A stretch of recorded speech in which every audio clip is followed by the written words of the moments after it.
Good morning, good afternoon, good evening, wherever you're hailing from. Welcome to a special edition KubeCon office hour. Today we are talking about why service mesh, and I'm joined by a bevy of Red Hatters. And let's just go around the horn and introduce ourselves. I'll go to Langdon first, since he's a usual suspect on this channel this time of day. Sometimes, well, maybe not this time of day, but a little No, later this in the is day. a little early. Yeah. As I was just saying to my wife, these if these Europeans could think about doing things on a more reasonable time, that'd be much more useful. Obviously, it's a little early. We did want to kind of come and be a little bit more in the time zone of the actual conference. But that means that Chris and I are, as often is the case, suffering for coffee. So if you're a fan of the Level Up Hour, I'm Langdon White, and I host that show. It's usually on in about an hour, and we'll be back next week.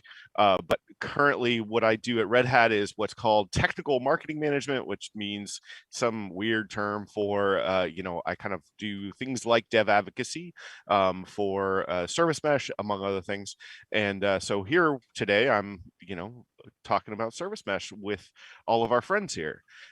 Chris, hand it back to you, or should I hand it to the next person? Pick a person, All right, Jamie. Jamie. Just round robin here. All right, thanks, Landon. Yeah, likewise. Just getting the caffeine flowing this morning. I'm Jamie Longmire. I'm the product manager here at Red Hat for OpenShift Service Mesh. I've been here for, I guess, about 8 months now. So it's been kind of a wild ride of talking to a lot of customers who've been, getting on their service mesh journey. So I think this is kind of a good time to start diving into a little bit about why they're picking it up and some of the challenges they run into and why they look to Red Hat. So absolutely awesome. Maltron or Simon, flip a coin. Yeah, I'll jump in. Always helps when I turn my mic on. Hey, good morning, everyone. I'm Simon Seagrave. I'm the product marketing manager for Service Mesh here at Red Hat. Pleased to be on board. This is my first ever OpenShift TV session, so great to be here, Chris and team. And look forward to this discussion coming up. Good morning, everybody. My name is Mauricio, but everybody, all my friends just call me Maltron. And before anybody asks, no, I'm not the younger brother of Megatron. He's my uncle. He get great Christmas gifts to me. I'm the product manager for Service Mesh, most particularly for Kiali and Jaeger. And I've been working for Red Hat for almost 8 years now, and it'll be quite a journey. Awesome. So please ask questions or share your feedback here in the chat or on the CNCF Slack, number 6 KubeCon Red Hat, and you might get a t-shirt.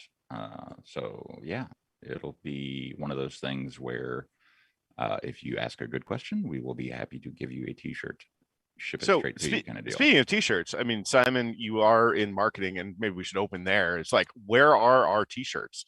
Because I don't have a Service Mesh t-shirt yet, and I'm a little disappointed, and I'm sure the audience is as well. You're a hard man to track down, Langdon. I think there's those people chasing you. So you're dressed you're constantly moving, so you're hard to send something to. But there is something in the post, I'm sure. Alrighty. So I am flying the banner this morning. I have my Red Hat T-shirt on. So, yeah. Well, I mean, I actually have a Red Hat Brno T-shirt on. Ooh, no less. Very nice. I have the new OpenShift shirt that the logo is at the bottom of it, which doesn't help us on air here. Oh, right. Yeah, right. So yeah, it looks great though when I'm standing up. Right. I've got the retro one, so that's a little easier to see. Nice. Yeah. All right, so I'm gonna stop this slide for now, and we're just gonna talk, folks. Yeah, we're having a little conversation about Service Mesh here. So why Service Mesh, everybody? Yeah, well, actually, let's kick off with a question here. I mean, we're seeing a number of scenarios out there in the world, also with our conversations with customers on a daily basis here, around, what they ask, why Service Mesh? Why would we use Service Mesh in the enterprise? As we know, there's a number of compelling reasons for that, but hey, let's use that as a starting point to kick things off. Yeah, I'll jump in, I guess. It's interesting too, I think, because Service Mesh it has a I think it's a technology that's kind of came on the scene with a lot of hype, but I think a lot of people, then it kind of died down, I think, because I think it was sort of an overarching solution that solved a number of different problems for people, and it wasn't really, maybe it wasn't clear what the one that people would be looking to grapple onto. I mean, when I came in here from a developer perspective, I was mostly thinking around the lines of, it's going to save me all this. It's going to save me all this code for things like encryption and TLS and instrumentation and error handling and whatnot. And so those are the scenarios that I was thinking of. But I think as I've come in here, it's been a little bit different with regards to how enterprises are picking it up. It's they may have had. It's kind of at a stage in its adoption where they may have been playing with it in a few different teams. So a few teams might have got started with it, but now they're looking to go more serious. So you have like these more centralized operations or infrastructure teams. They're trying to standardize how they roll it out across the across multiple teams.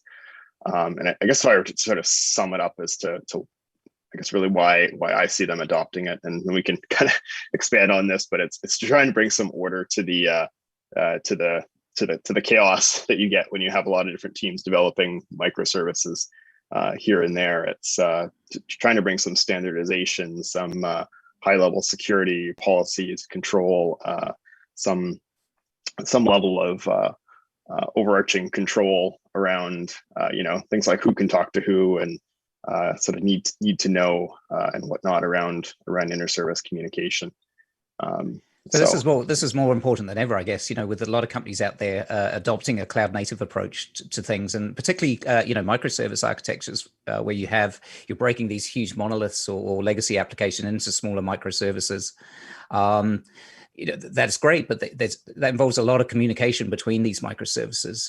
And right, yeah, but we talk about one thing. I was just going to say, like, we talk about it like it's new, though, right? I mean, if you go back to like service-oriented architectures, people are constantly looking for, mesh deployments, right, to be able to keep track of those services. You look at something like Corba, you look at something like, a Sun application server, or sorry, a Java application server. All those, they're all really trying to accomplish the same goal, right? Is like you have all of these different pieces kind of happening in your deployment, whatever that means, right? And you need to make sure that you're keeping track of them all. And the upside to kind of microservices, right, is we're kind of going grassroots up. The downside is we're going grassroots up. And so I think, and what I think is interesting about this conversation, like about service mesh, is in particular the enterprise aspect of it, right? It's like, why does why does an enterprise care, in a sense, about about all these services in perhaps a different way than a different kind of environment might, like a startup or like an academic environment, or I mean, sometimes those are enterprises as well. I mean, but the point is, like, what are those, what's the difference between kind of doing it at an enterprise level instead of like, for lack of a better term, a toy, but that's mostly because of lack of coffee. I don't really mean like a toy per se, as much as one where you're less regulated, say. I think one key to understand exactly why service mesh is so important, you have to understand what was the situation before the technology came along as we know it. Because even before that, like you have like several libraries, very computer specific language that you have to add to your workloads, and specific to microservice, like Simon mentioned. And you have to maintain those libraries. You have to be able to communicate among other services. And one thing people just don't realize is once you split your monolith into a microservice, you got a whole range of benefits from it, but also there's a whole level of challenges that you have to manage. If service A talks to service B and C fails, you have to be able to pinpoint where the problem is. You have to be able to understand exactly how to cope with this particular problem, and you want to avoid disruption at all times. In before even we talk about this technologies, like you have different kind of libraries that trying to solve that particular problem, and also manage it like changes over time would be incredible challenges. So I think this is one particular key information that's important, like Langdon said. Like once you got like this basic layer, what we call service mesh, it eases out the experience for the developer, and also to manage that workloads in a seamlessly easy way. So just drilling down on that a little bit more there, Moltron, how would have that worked in the old days? You know, i.e. pre-service mesh, for example. Oh, Lord. I mean, imagine, Spreadsheets. well, especially in large enterprises, right? You're going to have these different development teams potentially working on different aspects of an application, whether that's a monolith or whether that's a microservice-based application. But I'd imagine they're going to have their own ways of wanting to communicate between each other. And you know, definitely with the service mesh, it helps standardize those communications and helps abstract that from the concerns or worries of the development team if you're standardizing. You're right on the spot, Simon. I think one thing is like people really jump into the bandwagon of microservice, and people already embrace, and especially we have to ask ourselves exactly why microservices now, because distributed workloads is not something new. We've been talking about, like Landon said, we talk about Corba. We talk about other kinds of distributed workloads in the past. So why is that so important now? And if I have to guess, I would say like all the mobile applications that are out there, even APIs that you have to interconnect it poses like a huge challenge, like how to like manage like a bottleneck workload to a single service. So you have to be able to distribute it, and you have to be able to focus on those single services that address one single customers or one single applications or even mobile applications. This kind of architecture has come to stay here in our daily lives, and you have to be able not only to deliver those applications and develop like applications like Jamie just mentioned, but also I think one key question that addressed to corporations and enterprises is like once we deploy it, how we manage them, how we manage changes, how we make more secure, and how we make more resilient to anything that happens over time.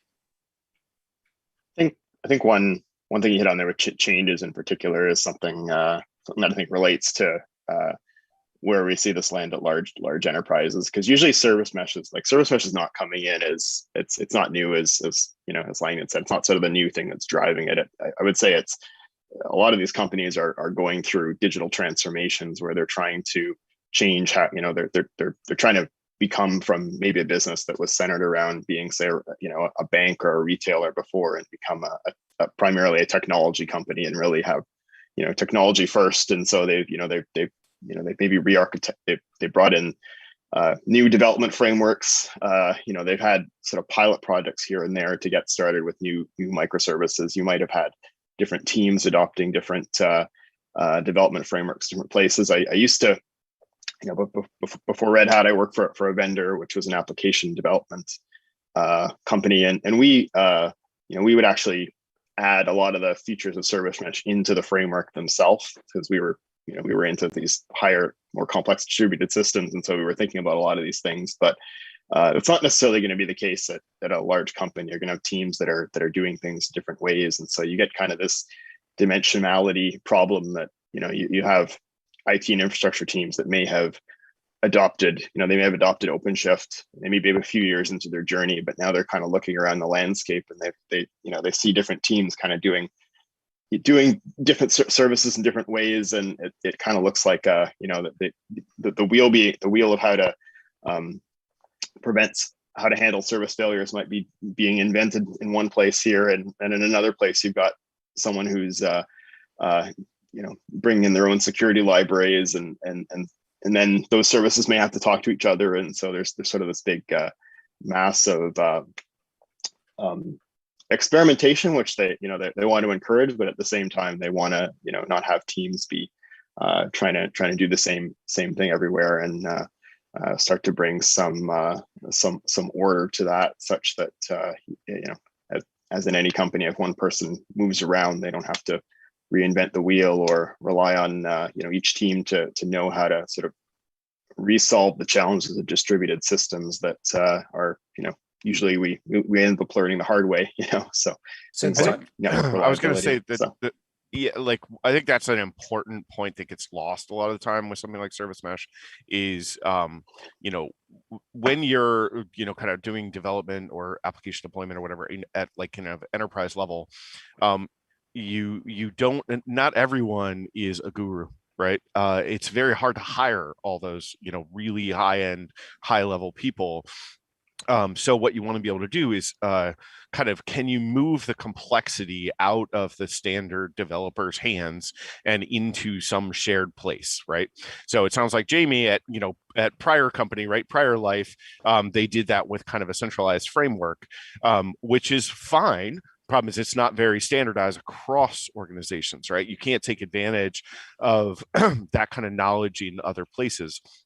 And one of the things I think that Service Mesh brings to the table is that you can actually do some of those cross-cutting concerns, or what's also referred to as like aspect-oriented programming, things like securing all the services to be able to talk to each other at one place and inject it into each of your services. With the advent of like WebAssembly. I mean, it's WebAssembly, but I can't remember what the cool name is. WASM. That's it.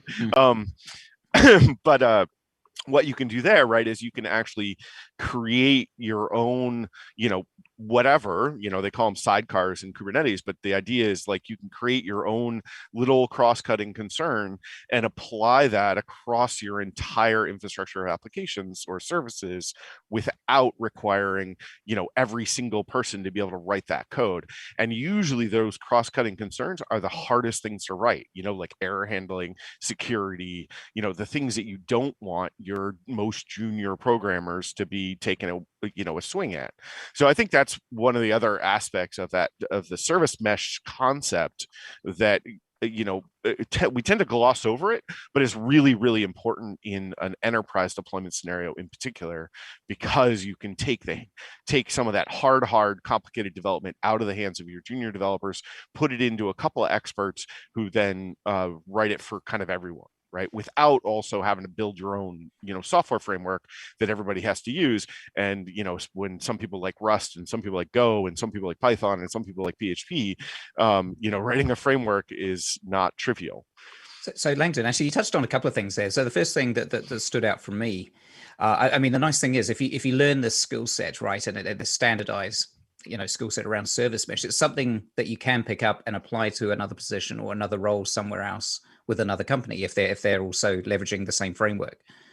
Right. Service mesh framework. So there's something in there personally, with my developer or my IT ops hat on, it's worth learning this because it's a skill, it's a valuable skill. And I can see it only increasing in the future, that it's something that's highly transportable with you as you move between roles and as enterprises continue to adopt a service mesh approach. Well, and it goes both ways, right? Even, there's the selfish side, right? For myself, then I have more transferable skills, right?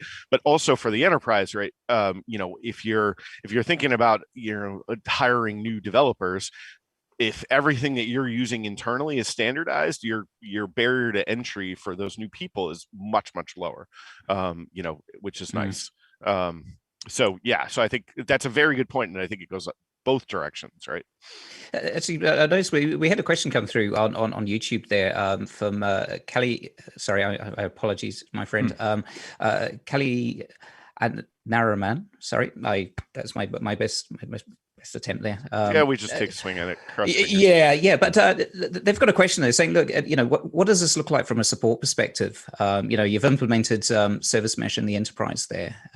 Once it's up and running, what are the support considerations? Yeah, that's a good question. I think it actually plays to I guess another big angle where this is a bit different from the enterprise versus, say, a small startup or company, which is the people around how they use the service mesh, the personas, and the individuals who might support it, might management versus people who are going to use it. We see that, and this is something that I've seen a number of companies that we're working with. So we have a couple of really large banks. They're kind of rolling things out like this, where you might have a centralized operations team that's looking to roll out service mesh across an organization, and they might be, there might already be some usage there, but they're the ones who are, their role is largely to enable development teams and to give them the tools that they need to get their job done as easily as possible without having to worry about things like containers or IP addresses or the kind of the nuts and bolts of how an application gets deployed. And so at least with a lot of the customers we work with, it does tend to be more of a central infrastructure ops team that is looking at how to roll it out. However, service mesh users tend to be much closer to the applications. So like developers, or it could be it could be a cross-functional team that has developers and people who are more focused on the operations side who will deploy and manage those applications.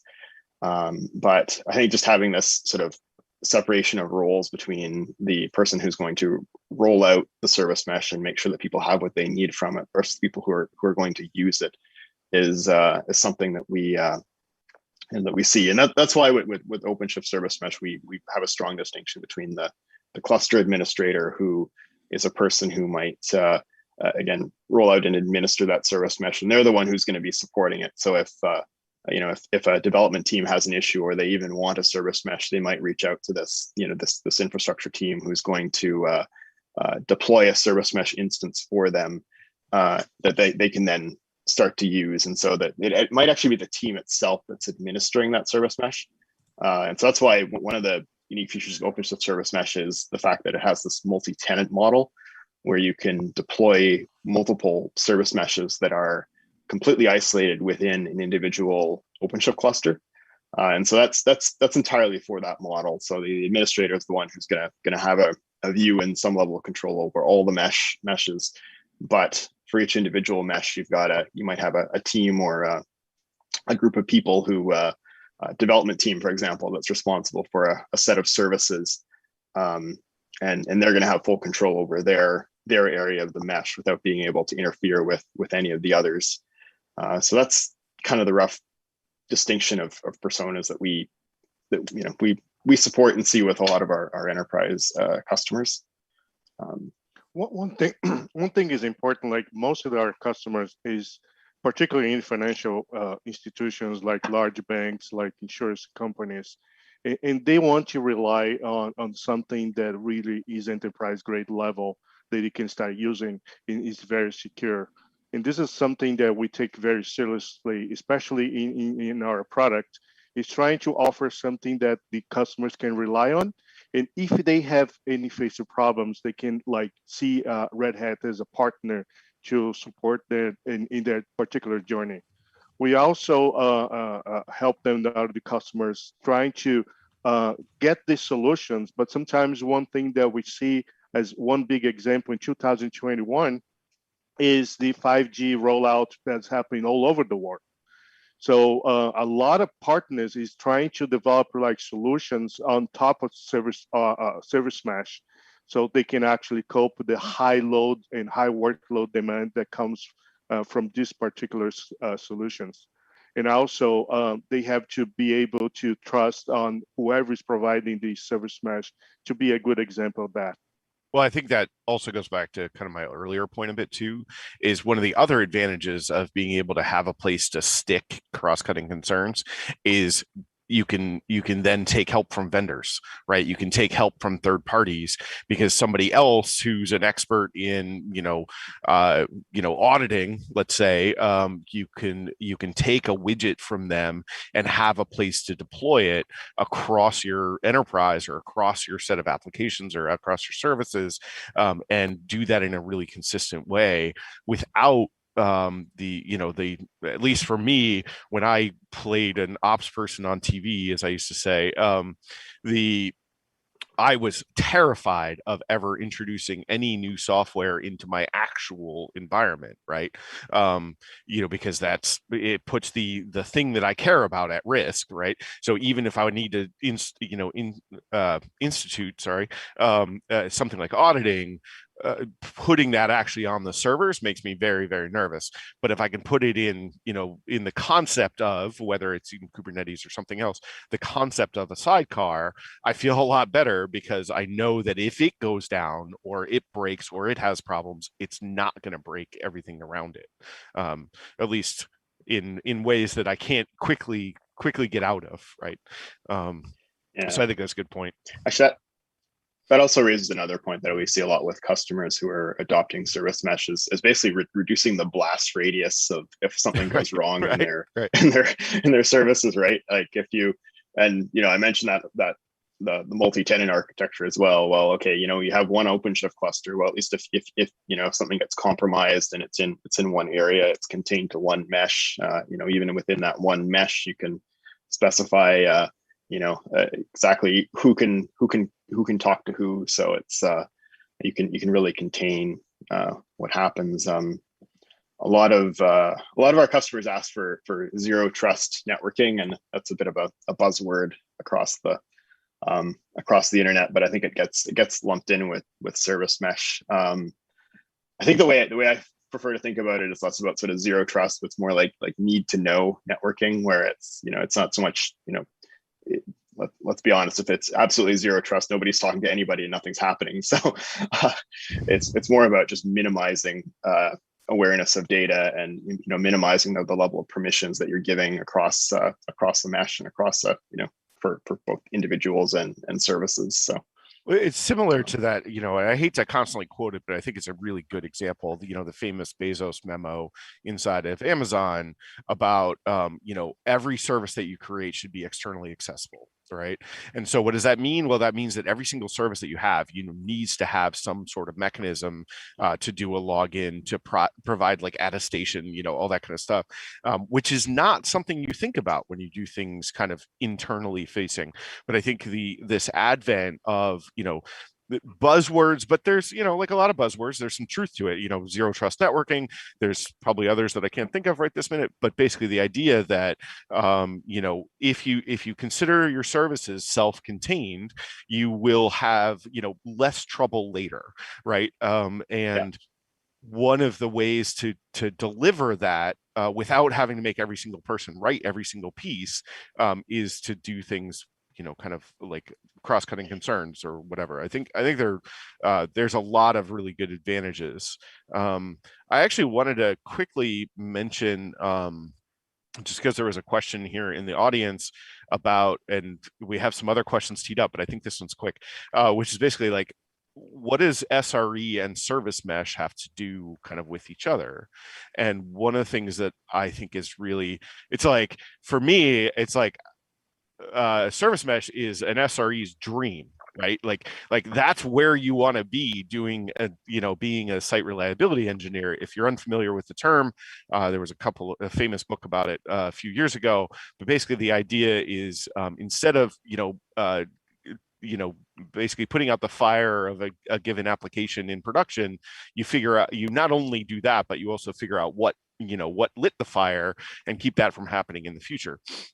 With something like a service mesh, and I'm definitely gonna give it to Maltron here, but with something like service mesh, you not only get the ability to put out the fire, but also a lot of information about what caused the fire. That's one thing I wanted to say, Langdon, is I remember back in the day when Netflix was all about talking about microservices, and they come up with these technologies called Chaos Monkey. It wasn't just like, it was a way to test it out, your microservices before going into productions. So you want to get as much information you could during development before going into production. So when something fails in productions, you know exactly what to do. Not only from a development perspective, not only from a coding perspective, but also from administration and operation capabilities. This is also something that service meshes already provides right there from the start. Even when we start the development on top of service mesh, you can simulate like failures. You can simulate like services breaking. You can understand exactly what happens when networking is failing between each service. And with that information, you know how to handle. Once you go and move that service mesh into productions, SREs can actually pinpoint the problems. They are more aware of the things that's happening. And one thing that I think we failed to mention is frameworks, like you said, Langdon, is pretty much like language specific, right? And that was really good, like back in the days. But today, like you have the freedom to choose any language you wanted. And with Service Mesh, it doesn't rely on any particular language. You can use any particular language, and that boosts your innovations in your delivery. So once you have that information, like SREs, they don't have to be knowledge about any particular computer language they're using Service Mesh, because all of the service that pretty much concise how they put your work. And you can actually, all you have to do is to change the configurations or monitoring capabilities, or being able exactly to pinpoint what the problems are actually failing. So one of the things I want to make a quick point here was just that we are in this part of this segment, right? In this answer to this question, we're kind of specifically talking about the OpenShift Service Mesh product, because if you go and look up a definition of service mesh, it doesn't often include kind of the analytics and the insight and that kind of stuff of kind of what's happening underneath, particularly in a graphical way.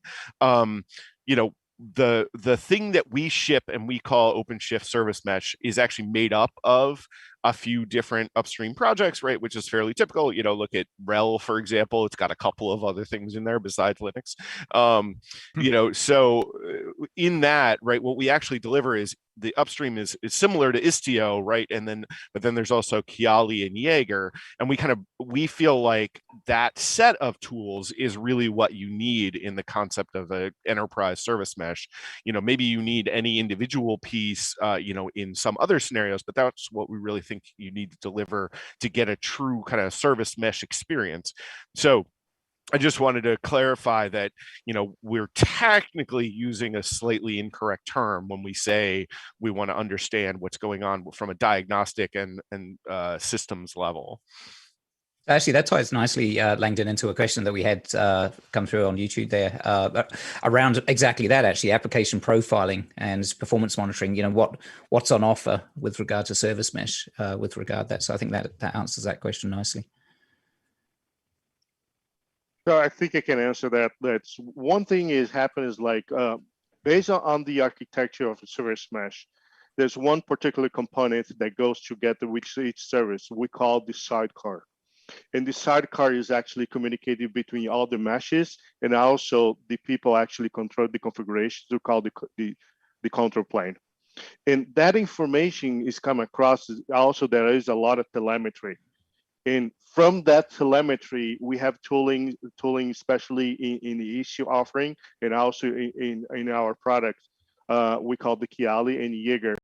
And with that information, we can actually see graphically, and that, especially for SREs, to be able to see exactly what is the service available to them. They can also track the traces that goes from one service to another, and trying to understand exactly if there's any particular problem or any bottlenecks, any things that not supposed to go in through. You can act on it. Sometimes if the configuration is not properly, you can change the configuration right on the spot. And most important, you're not creating any disruption for your end user. Just to add to that, I think a key point for all this information with service mesh is that you get all this out of the box without having to instrument your application code or the way OpenShift Service Mesh is set up. You know, you install it and it's there automatically pretty much. So you just, you know, once you add your sidecars to your application and you deploy it, you're going to have, you know, metrics and traces that are going to immediately allow you to start debugging the performance of your application, seeing where some bottlenecks are. And so sometimes people have questions on, you know, what is the performance impact of having these proxies, and that's a concern for some people. And sometimes that is a valid concern. For most applications, the additional the additional latency that's going to be added there is going to be so small that it's not going to be, a part, particularly if it's an end user application, it's not going to be so significant that you're going to, that it's going to have a major impact. There are exceptions to that. Sometimes we have, we have customers that are using service mesh at a very, very large scale and are really pushing the boundaries of performance on it. But I think the value they see of it is that overall, if you have a system of microservices where you have no idea where the bottleneck in that system is, just having that data and being able to see where you have a bottleneck provides sort of far more value as far as your overall system performance than you lose with the individual proxy. The little bit of lag you might get from some of the proxies. So it's kind of like and that changes over time as well. So you might profile it. Maybe it's things are running, really performant now, but then, a week later, a developer pushes out a new patch to a certain service, and then suddenly the performance changes. And well, that this is where service mesh is going to help you capture that or detect that bottleneck immediately, even if the team responsible for that service hadn't done any telemetry or hadn't really thought about how to instrument that service. So it's getting that uniformity across a system that I think really helps with not just profiling on an individual service, but for your overall system of services. So yeah. That's great, Jamie. So those larger enterprise customers we've got there, they're seeing negligible, just to confirm, they're negligible performance hits on applications by running. Well, it's all relative for the most part. There's a page on we're based on Istio, and so if people are curious, if you Google Istio performance, there's a page in the upstream Istio that talks about the relative performance based on different request loads and obviously the proxies themselves, the amount of resource usage will need to change depending on the load that they're under. But for most applications, it's negligible. So yeah, for the benefits you get from running service mesh. And I should say maybe negligible is the wrong word. I mean, not impacting. Like if your overall response time is 100 milliseconds and you're adding 2 milliseconds, that's not going to be a big impact. If you're expecting 1 millisecond and it's 2, then it is. So it's it sounds like this goes back to this is one of those types of questions which always or often kind of frustrates me because okay, so let's say there's a 2 millisecond overhead or whatever. But think about it in terms of a different way. Let's say all of your engineers had written that piece by hand. Well, now you have somewhere between, maybe some of them are really brilliant, and so they get it down to 1 millisecond, but other ones have added now 10, 20, or bugs, or, whatever else. And now you have all this code you have to maintain.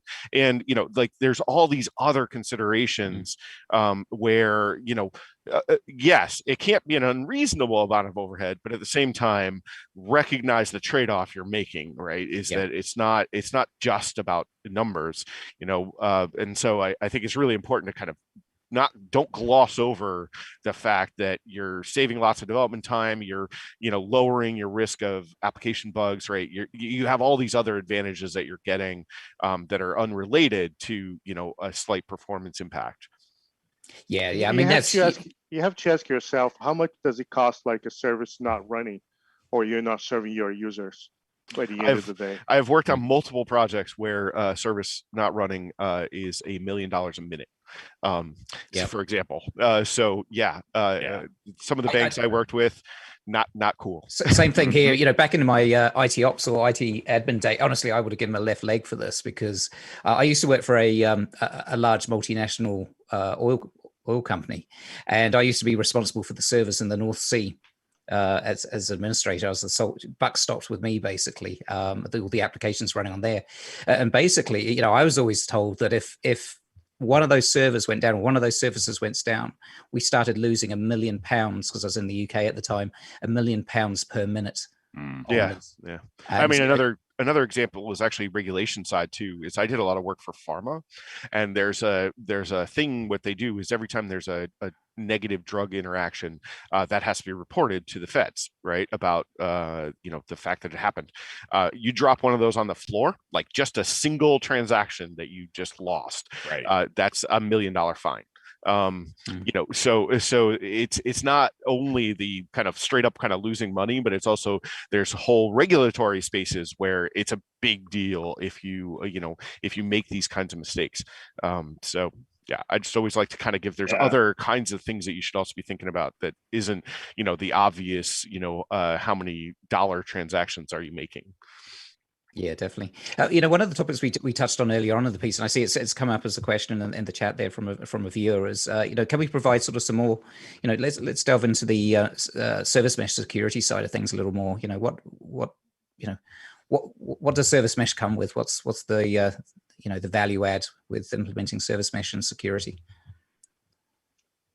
Yeah, I think this is where a lot of people start coming to service mesh, and I think that the topic on talking about the impact of service being down for a short time, I think is a kind of a good segue into this, because where we're seeing the biggest adoption is large financial institutions who are implementing workloads where they really care a lot about this. So I think certainly encryption and mutual TLS is probably the big reason why people come to service mesh in the first place. So if you look at why service mesh, there's sort of the huge menu of features. Well, the encryption's the biggest one that people jump on first, and that's with us, it's something that with OpenShift Service Mesh, I should say, we think a lot about as well. So like, what's providing the encryption?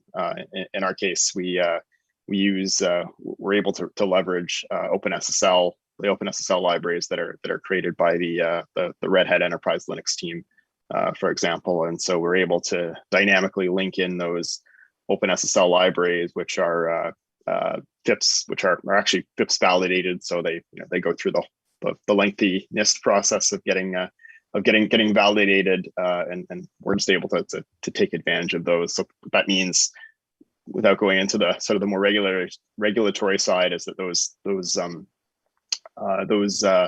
libraries, those cryptographic libraries, have been validated by an independent government organization with their own testing, and so people know they're getting a reliable cryptographic library for all of the encryption within service mesh.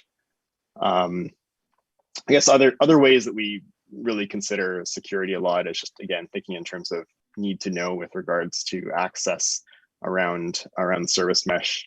So we make sure that anything that requires elevated privileges won't be handled by the development teams. That'll be either cluster administrator, or in the case of OpenShift Service Mesh, we have our OpenShift operator, which is able to handle a lot of the administrative side of deploying and managing and upgrading a service mesh. And so that can take care of all the sort of lower level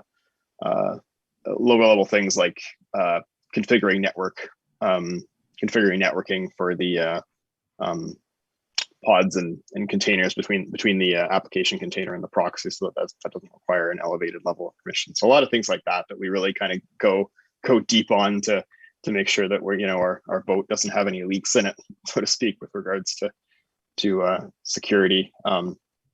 That's I guess another. Oh, sorry, go ahead. Just recently, myself and Jamie, we talked to a customer who has actually deployed services like in virtual machines, and each virtual machine needs to a brand new certificate. So it's like extra money they have to pay in for each certificate, and they are moving to service mesh. Exactly, one of the ways exactly to make sure you have security in place, but also from a cost perspective that you have to add all the certificates all by yourself, like manually say so. I also, as anybody who watches my show or knows me knows, being kind of a hardcore Linux guy, I like to add to Jamie's point is like, all these bits that you see in service mesh, most of them came from RHEL, right? RHEL's been doing this whole security thing for a bit now, 20 years or something. So, we have a lot of the same interests, right? The OpenSSL that we're using is the one that's coming from RHEL, right? So I think it's important to remember that a lot, obviously not everything that is shipped in OpenShift is also shipped in RHEL, but a lot of it is. It's like building an application on RHEL. We know how to do security pretty well, and we like to make it first enterprise ready, but also consumable, right? So so we want to give you this kind of product or set of products that is something that you can go and use out of the box as an enterprise, without having to validate every individual thing. And we actually go after the certifications that prove that what we say is true, like FIPS. Yeah. So I went super deep on that question into the sort of the low level. I guess the other angle on security, which is maybe a little sort of more general service mesh at a high level, but I know it just because a lot of customers talk about this or ask for this, is just having that high level controller view of your of everything, but in terms of services. So if you just have Kubernetes.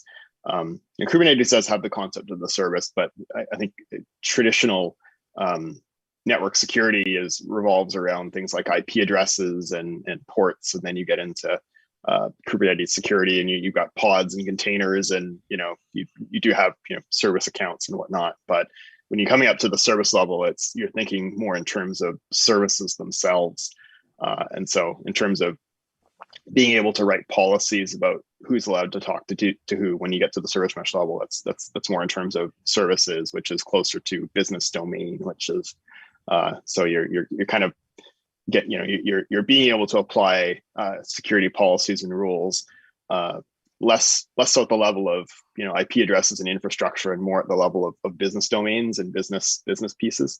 And so I think this is another sort of angle that Service Mesh brings to enterprises that might be a little bit different. I really want to kind of hit that as a use case too, which is, somebody asked about kind of what are the use cases for Service Mesh besides like blue-green deployments. I mean, I think that's a huge one. And I think it's something where, kind of your typical operator, right, your typical sysadmin can't manipulate their environment in such a way that they can offer security at that level, right? Or authentication, authorization, all those kinds of things. One of my other regular examples, right, is at a company I worked for that managed pensions, the person who can change the amount of the pension and the person who can change the address of the recipient of the pension are two different people. That's very, very difficult to cause security around, or authentication, or whichever piece you want to call it, when you think about it in terms of network security, right? Or you think about it in terms of moving bits around, right? But it's very easy, right, to do when you know something about the business service that's involved. But if you have two microservices, one that changes the pension amount and one that changes the address, well, now it's with something like a service mesh, it gets much easier. Yeah, definitely. I mean, we've touched on a few areas here. Like we're talking about, security particularly. That's one area that we sort of delve deep into on the call here. What other areas, with our conversations with customers, how are we seeing, how are they adopting service mesh? Because there's obviously a lot of areas, you've got the blue-green deployments, you've got the security side of things, the application performance monitoring. Do most enterprises out there, do they just try and implement it all at once, or do they take it? Because there's a lot there, right? I mean, it's a great product, but, or do they take a staged approach, depending on their use case or requirements at the time? Well, I guess what I see is some do try and do that. Like, I call it eat the whole elephant, and I don't think that tends to work well for any technology. Be it OpenShift Kubernetes as well. I think that also can be a problem.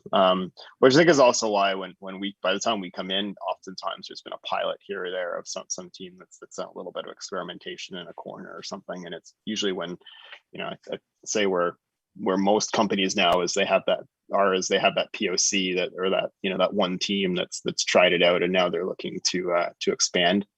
But I mean, I think the really critical thing, and service, like if you already spent a year or more just getting up to speed with Kubernetes and learning about things like pods and deployments and services and RBAC and all these fun things, and then you throw in service mesh and you've got like destination rules, virtual services now, oh my god, and authorization policies and a whole other set of resources and configurations that you have to learn. It can be extremely overwhelming, and so I think first of all, it's key to identify why you're adopting service mesh in the first place, because I mean, quite honestly, not everyone needs a service mesh. If you have a relatively simple system, a couple of services, you might not need one, and if you can, if you don't, if all you need is like an API gateway or an ingress, then great, just go with that. But and then once you really know why, I think then it becomes easier to adopt. Say, if what you want is the mutual TLS, well then you can you can just start with the few policies that you need to adopt that, and Istio will even let you do it in an incremental fashion. So if you have a couple of services that you want to bring in and start set up, use Istio to manage the MTLS and certificates for those services, you can. And then if you have others that are maybe they're still not they're not ready for that, then they can that there's a more permissive mode where it can just allow all types of traffic, and I guess just in general where I'm going with this is just to try and take an incremental approach and sort of adopt new resources and new configurations, and as as the need comes, and just rolling out a service mesh in the first place is a big step, and so once you get over that, just to take it, don't try and bite off more than you need. Small bites at any one time. to eat the elephant. Yeah. Another scenario why we're seeing our customers is most of the time they want to deploy the applications on top of service mesh, but they want to be sure that these existing services are able to communicate to other existing services. So cross communications between things that's not necessarily service mesh, it's another area of concern. And also maintain the security, maintain the stability. So I think Jamie's right on the spot. You have to be easy. You have to be able to learn all the new concepts that service mesh. And I think we have to be honest with everybody here on the call is take it easy and just bear in mind that non-necessary service mesh is a solution for everything. Sometimes you just use like a simple API management can actually do for you. And it actually can evolve to more complex architectures that maybe service mesh can actually help you in that particular. Service mesh is also something that either developers and also SREs have to be able to understand all the concepts before they actually move into production. Well, before and kind of understanding kind of what it's doing before it becomes beneficial to them, instead of just another headache, another infrastructure piece they have to worry about. And I think this was kind of the point of your answer a little bit, but I would also kind of say, like, you don't necessarily need to adopt a service mesh as your first rollout, right? It can be something that gets incrementally, not really incrementally added, but more like something that can be added a little later, as you see how your environment performs. One of the things that is a big differentiator of kind of the microservice or cloud native or whatever you want to call it architecture push is that we can do things at kind of, I talked about this at the beginning about like grassroots level rather than top down, but it kind of means like we don't have to make every decision up front. And this is a huge change in the software development industry, right? Like, going from waterfall methods to agile methods, all these concepts is about incremental change to your environment to actually do just what you need it to do. A service mesh deployment, in some ways, you kind of have to do bunch of stuff at once, but you don't have to do it immediately. You don't have to have, and Jamie talks about this, I know a lot, but like you don't have to have one service mesh that covers your entire environment. In fact, that may not even be a good idea. You can think about it in terms of problem domains or application domains or things like that, and you can adopt them as you want to, right? Yeah, I think in general, I think of a service mesh as being better if it's scoped to a team or an area, not being too big or but I guess it's another thing I just want to quickly throw out there on how to adopt service mesh. One thing that I think is really helpful is the Kiali tool, which gives you a visual representation of service mesh. And the way that OpenShift Service Mesh is set up, immediately it's just there when you run it. And so even if you just have a couple of services, it can be really helpful for debugging. If a sidecar is not there, or why one service can't talk to another, or we mentioned performance, it can visualize your mesh and show you the relative traffic between services, as well as giving you interfaces for configuring and debugging the service mesh resources, which, as I mentioned, are a whole other kettle of fish to learn if you've just come through Kubernetes. And so I guess I kind of giving a plug to the Kiali tool as being a good way to sort of on-ramp to service mesh. We have reports of customers using Kiali as the main dashboard to look at the service at a given time, so they can actually spot any particular problem that's happening. They can act really fast. And it also looks really cool. Yes. So there's that huge advantage. Speaking especially as like if you're a developer of services, one of the things that's actually sometimes really difficult to visualize is like how they actually all hook together, especially if you're a more senior developer where you kind of just get pulled in to kind of do one little piece or whatever. Getting a sense of how everything is actually working is way more challenging than you might think it is without kind of graphical representations these days. When you look at a monolithic application, part of the appeal of them is that they're relatively easy to understand. When you talk about microservices, it gets really hairy really fast, and any mechanisms that you can use to visualize them as graphs or whatever really does make a big difference, more than I think most software developers like to admit. Yeah, even again with my ex-sysadmin hat on, that's the one thing that really stood out for me with the OpenShift Service Mesh offering was the Kiali dashboard. Again, that was brilliant. The insights that provides and super clear as well. And I like the ability how you can drill down to troubleshoot and everything. Again, that would have been super useful about 10 years ago for me. A little bit late though. Literally 22 years ago ish, we wrote a visualizer and a tracer in Visual Basic to work on COM across the HTTP because of this exact same problem. Like we've been, Narendev, who's a common audience member on the channel, asked earlier, is like, have we, and I kind of mentioned at the beginning, have we been looking at this problem for a while? And I'm like, yeah, just me myself have wanted an answer to this problem for a long time. And I'm not sure that, like OpenShift Service Mesh or Istio or any of the other, choices are a complete answer yet, but it's definitely down the right track. It's definitely a good step, and it's definitely got the ability to grow in the right directions to cover any other use cases that we come up with. All right. Well, we got a minute left, and there was a ton of questions, and y'all answered a lot of them. God. So I'd like to remind everybody that we are in the CNCF Slack. Please come join us.